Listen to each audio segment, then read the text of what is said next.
भाइयों और बहनों, इस कहानी को जरूर सुनिए, क्योंकि यह कहानी किसी और की नहीं, हम सब के मन की कहानी है।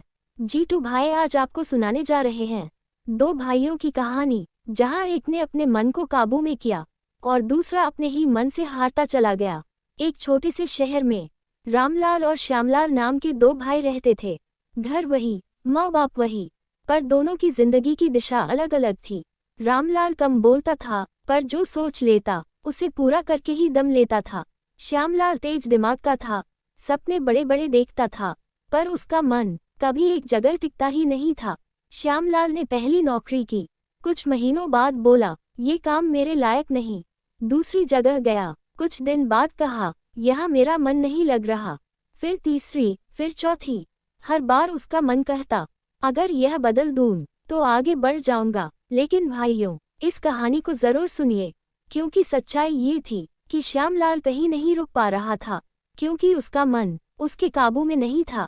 वह रोज सोचता था, आज मन नहीं है, कल से पक्का मेहनत करूंगा, लेकिन वह कल कभी आता ही नहीं था।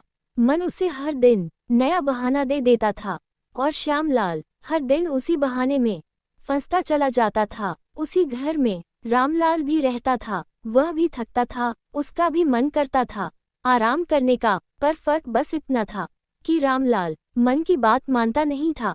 मन को समझाता था, वह खुद से कहता, मन आज नहीं बोलेगा, आज मैं बोलूंगा। जब मन कहता, बस छोड़ दे, रामलाल कहता, बस 5 मिनट और यही 5 मिनट धीरे धीरे उसकी आदत बन गए। इस कहानी को जरूर सुनिए, क्योंकि मन को काबू में रखना कोई एक दिन का काम नहीं, रोज का अभ्यास है। समय बीतता गया, रामलाल उसी काम में धीरे धीरे आगे बढ़ने लगा। लोग उस पर भरोसा करने लगे, उसे जिम्मेदारियां मिलने लगी। वह जो कमाता उसे संभाल कर रखता, जो सीखता उसे जीवन में उतारता। वही श्यामलाल आज भी यही सोचता था, काश मैंने वह काम किया होता तो आज कुछ और होता। उसका मन हमेशा भविष्य में जीता था, पर वर्तमान में कभी टिकता ही नहीं था। इसी बीच दोनों की जिंदगी में सीमा नाम की लड़की आई। सीमा ने दोनों को ध्यान से देखा। एक के पास बड़े बड़े सपने थे, दूसरे के पास शांत आत्मविश्वास। एक दिन सीमा ने बस एक सवाल पूछा, तुम अपने मन को कितना काबू में रख पाते हो? श्यामलाल चुप हो गया। रामलाल ने कहा, हर दिन कोशिश करता हूँ। उस दिन श्यामलाल को पहली बार समझ आया कि असली कमी उसके हालात में नहीं, उसके मन में थी। उस रात वह रोया, टूटा और पहली बार अपने भाई से पूछा, भैया, मन को काबू में कैसे रखते हो? रामलाल ने कहा, मन को दबाया नहीं जाता, मन को दिशा दी जाती है, रोज थोड़ा थोड़ा। उसने कहा, एक समय में एक काम, आज का काम आज, और मन बहके तो खुद से बात करना। इस कहानी को जरूर सुनिए, क्योंकि यहीं से बदलाव शुरू होता है।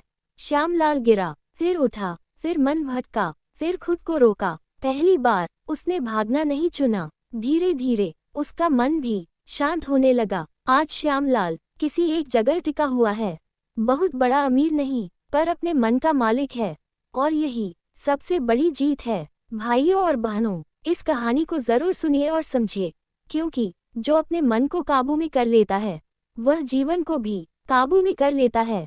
जीतू भाई यही कहना चाहते हैं, मन अगर आपके हाथ में है तो दुनिया आपके हाथ में है। Folded hands